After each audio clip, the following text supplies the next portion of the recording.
Pois bem, eu pergunto então, essa proposta do presidente Lula de criar uma moeda em comum para os países da América do Sul fortalece a economia do bloco ou reduz a força do Brasil? Começo com você agora, Lênio. Bom, não sei. Na verdade, não é uma moeda comum, é uma unidade de referência do comércio, né, para comerciar.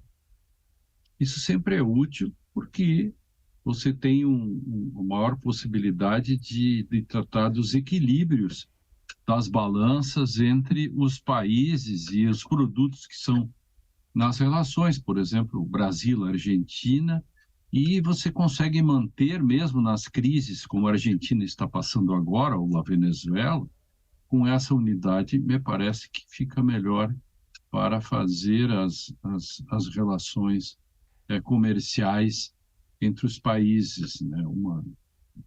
Nesse ponto, uma unidade de referência que já poderia ter sido feita no Mercosul e não foi feita, porque o Mercosul, pelo jeito, não funcionou. Aqui o Mercosul funciona tão bem que você não consegue andar dentro do Mercosul com a carteira da OAB, por exemplo, que é aceita em todo o território nacional, mas você tem dificuldades na apresentação de documentos do Mercosul. Então, o Mercosul, nas mínimas coisas, deu errado, por uma série de questões.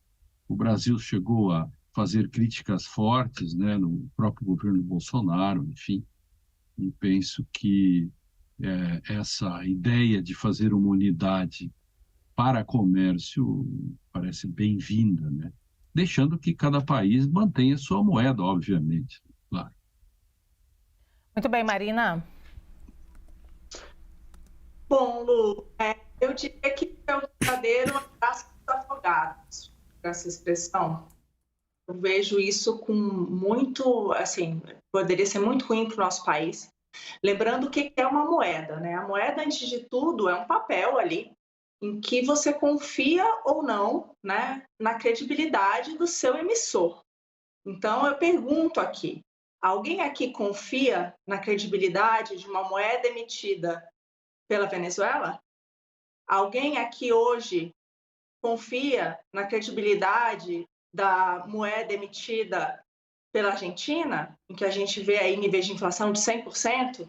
Então, assim, essas moedas sofreram uma deterioração, né? A gente vê aí que perderam seu valor pelos motivos aqui que o Hélio já comentou, né? Tiveram apostas em políticas econômicas completamente erradas que fizeram com que elas acabassem com uma moeda que não vale nada, né? Um desses pontos, que eu acho que é bastante importante, eu trago até para a questão aqui nossa, né, do próprio Brasil, né?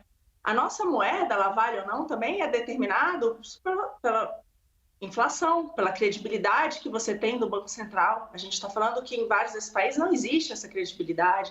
Então, esse, no final das contas, é o grande guardião de uma moeda. Então, um exemplo que eu dou aqui é, por exemplo, o que aconteceu na Europa, né? Eles fizeram uma união monetária, se teve ali que ter um Banco Central único, né, para evitar que a inflação fugisse ao controle e garantir o valor da moeda, mas foi muito além disso, né? Você precisou, de fato, criar regras fiscais críveis. E aqui, meus amigos, mais uma vez, eu vou falar, para a sua moeda ser crível e ter valor, né, você precisa, sim, tomar conta das suas contas. As pessoas têm que acreditar que é um governo que tem condições de pagar os seus gastos, né? Que não vai ter um superendividamento.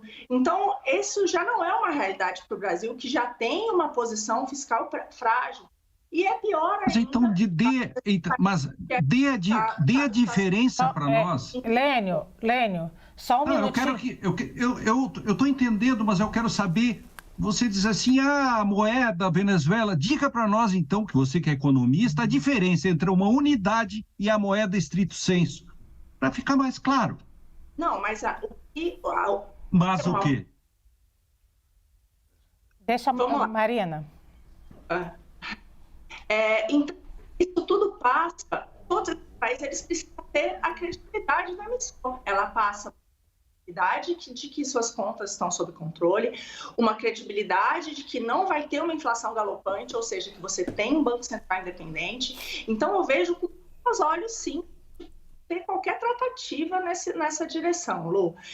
E eu diria mais, por que a gente está falando de mais intervencionice, gente? Pelo amor de Deus, o caminho da prosperidade, ele já é conhecido, tá? São regras fáceis, claras, para as pessoas poderem trabalhar, né? Poderem produzir em paz, né? Menos impostos, segurança jurídica, abertura comercial, é isso que a gente precisa, né? O governo que passou mostrou isso. Lênio, só um minutinho, deixa a Marina concluir e aí eu deixo você falar. Eu falo 2 minutos, sou expedito e... Só um minutinho. Eu preciso... Meu Deus. Lênio, só um minutinho para a gente não parecer que está sendo muito indelicado com a Marina e a gente aqui, eu, mais que nunca, prezo pelo direito das mulheres falarem sem serem interrompidas pelos homens. Então, por favor, Lênio, Marina. Mas eu não falo só isso para ela, eu interrompo também o Hélio. Sim, Lênio. Só um minutinho, deixa a gente terminar,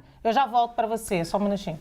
Em outros pontos que o Carlos trouxe, eu talvez tenha falado menos, mas eu acredito que aqui eu posso contribuir para o debate, Lênio. Eu sou economista, estudo isso há bastante tempo, então gostaria de poder colocar meus pontos. Eu vejo, de novo, isso seria um grande abraço dos afogados, não faz nenhum sentido o Brasil entrar nisso. O que determina ou não se uma moeda é forte ou fraca são as políticas econômicas daquele país, é você acreditar no emissor da moeda. Infelizmente, a gente está falando aí de países em que não dá para acreditar no emissor da moeda, que tem inflação galopante, em que a população entrou na pobreza, né? A população está na miséria, por quê? Por conta de uma moeda que perdeu valor, por conta, sim, de políticas econômicas erradas. Então, vejo com muito maus olhos qualquer tentativa nessa direção. Muito bem, Lênio, vou te ouvir agora. O que você queria explicar que não estava... Nada. Ou entender que não estava entendendo? Eu só queria que ela explicasse, ela que participou do projeto de privatização do governo passado, conhece bem a questão do desenvolvimento econômico e dos problemas, que explicasse isso que eu falei. Uma coisa é a unidade, outra coisa é a moeda. Claro, eu sei que isso depende dos países, etc. Agora, o nosso assunto não pode ser circular, entendeu? Se é a mesma coisa, não pode ser diferente. Logo, por que a notícia é de uma unidade e que as moedas ficam iguais? Eu só queria didaticamente ajudar para as pessoas que nos assistem, para que a gente não fique fazendo um economês aqui, né? Como eu tento não fazer juridiquês. Eu sou uma que peço direto para a gente não ter o juridiquês. É porque realmente, Marina, ficou bastante confuso entender a diferença. Você falou sobre as moedas locais, as moedas de cada país. E ficou confuso entender por que a tentativa de ter uma moeda única, moeda entre aspas aqui, ou uma unidade única, o que ele esbarra na história da moeda local, entendeu? É isso que a gente não conseguiu entender. Acho que é essa a pergunta do Lênio. Lu, acho que primeiro a proposta não está completa, eles ainda não disseram o que quiseram, o que estão propondo com isso. Por exemplo, locais que têm moeda única, eu vejo a zona do euro. A zona do euro é um local que tem uma moeda única. Isso fez com que eles tivessem um Banco Central em comum, eles tivessem que adotar medidas fiscais em comum. Isso é o que eu conheço como moeda única. Sim. Agora, você vai poder transacionar em locais, então o Brasil vai aceitar o quê? Agora a gente vai negociar em quê? Em moeda argentina? Em moeda... Vai aceitar aquele meio de pagamento? Em que conversão? Né? E eu me pergunto, em que conversão? Então, na verdade... Brasil, né, com a moeda, a gente fazer a transação, aceitar, tem que ser rápido, né? Porque com a inflação galopante que está ali, você corre o risco de ter perdas. Então, assim, eu estou preocupada com o que vai afetar o nosso contribuinte brasileiro, que acaba pagando uma conta cara, né? Em todas as relações que a gente teve, né? Como o nosso fundo garantidor de exportações, né? Que a gente tenta ter essa coisa de garantia, de lastro, né, de colocar uma conta ali, a gente vê que a gente entrou mal. Então, isso me preocupa. Eu acho que falta ainda, de fato, detalhes, de como isso acontece. Agora, é isso, eu estou me baseando no que é essa moeda única onde ela de fato existe, né? E se não, vai ser em qual? Por exemplo, a China está tentando colocar o yuan como uma moeda de pagamento em alguns locais. Sim. Aí o Brasil quer o quê? Que seja real? Então a Venezuela vai pagar em reais? Não sei, está faltando detalhes aí. Eu só espero que essa conversão não seja aquela em que a gente entre prejudicado. É isso. Muito bem, Marina. Acho que nós entendemos aqui o que é o ponto de vista da Marina, que ainda tem muitas lacunas e muitas interrogações no meio do caminho, e isso ficou muito claro, límpido aqui pra gente. Tardelli, você? Bom, eu quero dizer que como economista eu sou um excelente corintiano, Zé Vitor. Então, o pouco que eu posso dizer e ver e olhar é aquilo que a gente vem acompanhando ao longo dos noticiários. E acho que assim, a criação da zona do euro na Europa ela é uma criação que vem de uma realidade econômica e social de estabilização europeia a partir da Segunda Guerra Mundial. Uma coisa é falar de Itália, Espanha, Inglaterra, França, Alemanha, e outra coisa é falar de Equador, de Bolívia, de Venezuela, de Guiana, de Suriname, que são países latino-americanos, e Brasil. Acho que tem aqui que nós estamos assim, alguma coisa está faltando nessa história, nós primeiro precisamos nos estabilizar e ter um mínimo de padrão homogêneo de vida de todo mundo. Não dá para você igualar o surinamês que vive lá com o brasileiro que vive aqui, com o argentino, com o paraguaio. Embora nós estejamos num ambiente sul-americano, as nossas diferenças, por nossas culpas, né, elas são muito grandes ainda. Eu acho que o Brasil, como o maior país da América Latina, pode liderar esse processo. Mas eu acho que ele está longe, mas ele está muito longe de ser viável. Né? Ele está muito longe de ser viável. Isso ficaria como um sonho. O Paulo Guedes sonha, o Haddad sonha, todo mundo sonha com a moeda única. Porque a gente vê como que a Europa melhorou com o euro. Todos os países europeus melhoraram. Não seria uma moeda única, seria uma unidade de referência. Mas uma unidade de referência, que no fundo acaba se tornando uma moeda única, que todo mundo acaba vivendo em torno dela. Né? A Portugal melhorou, a Espanha melhorou, todo mundo melhorou. A Grécia passou por uma situação difícil, mas teve lá um programa de ajustamento. É preciso que a gente entenda que uma moeda comum reflete uma abdicação de parte da soberania de cada país, nós não podemos fazer aquilo que a gente quiser. Todo mundo está muito ligado uns aos outros. A Inglaterra está sofrendo agora consequências terríveis da saída da zona do euro. O inglês está se arrependendo daquilo que decidiu, porque a vida dele piorou. O euro melhorava a vida de todo mundo. Mas acho que isso vai ser um sonho, sei lá, geracional. Quem sabe uma geração à nossa frente consiga fazer isso. Consiga estabelecer um padrão de igualdade, de padrão de vida. Na Europa, os países são países de classe média. Né? Aqui no Brasil, são países profundamente desiguais. São alguns milionários e milhões de miseráveis. Os nossos trabalhadores bolivianos aqui, que são constantemente resgatados em condições análogas às de escravo, vivem em condições tão miseráveis na Bolívia que se submetem às condições menos miseráveis, mas horrorosamente miseráveis no Brasil. Isso não pode acontecer. Eu acho que nós estamos muito distantes ainda dessa...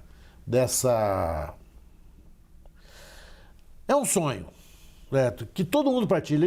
Eu não vejo ninguém ser contra. Olha, eu sou contra. Não, todo mundo diz assim, pera, mas como é que vai ser feito? Como é que a gente vai fazer? Porque as condições são tão diferentes hoje que não dá realmente para a gente imaginar que isso seja feito a curto prazo. Eu, pelo menos, sou cético quanto a isso, mas como um sonho para nossas gerações, eu acharia maravilhoso que um dia a gente pudesse viver todo mundo com uma moeda só. Seria maravilhoso.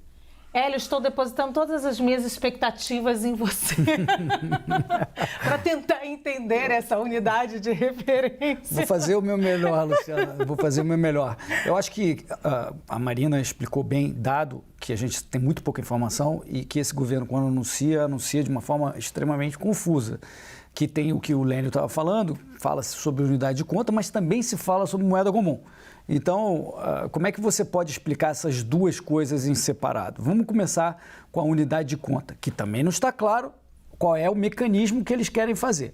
Mas eu suponho que seja uma forma rudimentar, né, de fazer um escambo, você não passar pelo dólar, o exportador não pega os dólares porque vai importar alguma coisa do outro país, então você faz uma espécie de escambo ou patacas, cada país usa uma unidade de conta virtual patacas para pagar o outro, porque, grosso modo, você compra e você vende. E você cria uma espécie de câmara garantidora para as diferenças temporais, porque a exportação não é no mesmo dia que a importação, ou um país é mais exportador do que importador, e no final não tem saída. Para você fazer qualquer esquema parecido com esse, tem que ter alguém que está pagando a conta no final do dia se o importador não tiver o dinheiro para pagar. E, em geral, vai ser um país que tem mais reservas. Quem que tem mais reservas na América Latina? O Brasil, que vai acabar bancando essas diferenças da unidade de conta do comércio, que é o que eles querem fazer. Então, isso aí, para mim, é muito parecido com o que o BNDES fez. Olha, eu não estou emprestando para o Maduro, eu estou emprestando para uma empresa brasileira, que o BNDES aí tem a garantia do fundo que o Tardelli mencionou. No final das contas, quem pagou? Passaram todos esses anos. Quem pagou? Tesouro Nacional Brasileiro, o contribuinte brasileiro. Aqui, se tivesse mecanismo de unidade de conta de patacas, né, no final, quem vai pagar é quem está garantindo, que eu suponho que seja o Banco Central Brasileiro que vai pagar essa conta no final. Moeda comum, apenas 30 segundinhos, moeda comum é um estágio mais avançado, como a Marina mencionou propriamente, é o que você tem no euro. Agora imagina o seguinte, você então passa a ter um Copom, um Comitê de Política Monetária, composto de argentinos, venezuelanos, que são inflacionistas. Isso seria se fosse moeda comum, moeda gente. comum. O que não é, então, que seria uma unidade de referência a algo que funcionaria só para o comércio. Veja. Porque já é tão confuso quando a gente traz outros elementos, o telespectador deve estar em casa assim, meu Deus, É que foi anunciado como moeda comum. Né? Então, por isso Na é verdade, importante... as pessoas interpretaram como moeda comum ou simplificaram para a moeda comum. Mas né? apenas explicando o que é essa moeda comum, você teria um Copom com venezuelanos, com argentinos. Imagina sentar na mesa, depois de a gente ter lutado por décadas para ter uma moeda estável, sentar na mesa com o pessoal que pratica e advoga inflacionismo. E dividir a soberania da nossa moeda, que a duras penas nós conseguimos estabilizar, com gente desse tipo. Então, vai dar fracasso também. Então, seja as patacas, a unidade comum de comércio, com uma espécie de câmara garantidora, seja a moeda comum, não funciona bem para o Brasil. Bom, o fato é que nós não temos a certeza do que é, mas assim, metade está contra e metade talvez a favor. Isso não é uma democracia. Não é uma democracia. Muito bem, minha gente. Eu tenho que me despedir, por favor, alguém fala comigo. Eu tenho que me despedir deles agora. Aqui no Tiago, tenho que me despedir. Marina, muito obrigada, então, por estar aqui com a gente mais uma vez. Lênio, muito obrigada por estar aqui com a gente mais uma vez. E Hélio Beltrão, também tenho que me despedir de você, tá? Já tem... Na próxima vez, Lu, você me deixa falar também. Sim. Para eu poder explicar as coisas mais, né? Porque por favor, Lênio. Fagocitado. Lênio. Eu fui fagocitado. Lênio, não me diga isso. Eu não quero que você saia daqui com essa má impressão. Pode falar mais um pouquinho. O que tu queria falar, hein? Não, nada. Hashtag chateado? Não, já está encerrado. Mas eu te dou mais agora. Eu te dou mais uns minutos agora, se precisar. Não. Precisa. Então, olha, eu espero que ninguém saia chateado daqui. Lênio, você precisa voltar aqui, senão o nosso público vai entender que você não quis voltar agora porque ficou chateado. Ninguém pode sair chateado desse programa. Ô, Lu, eu mas não estou chateada. Obrigada a todos. Você não está chateada, foi o que eu entendi. O resto, o seu áudio cortou. Algumas vezes. Se alguém deveria estar chateado aqui, Lênio. Enfim, obrigada. Não se pode interromper ninguém, porque isto é um ato de que, desculpe, mas se eu não concordo com você e você está falando triplo que eu só gostaria de colocar a minha opinião. Peço desculpas se nem isso mais na televisão se pode fazer. Desculpe, isso é um debate. Isso aqui não é um debate, isso é que nem uma grande arena. Desculpe, para isso que a Lu chamou a gente. Só para isso, para debater. Lênio e Marina, eu quero pedir desculpas a vocês. Eu aqui quero pedir desculpas se eu não consegui conduzir aqui bem o debate de vocês. Marina, seja muito bem-vinda aqui várias vezes. Lênio, seja muito bem-vindo também.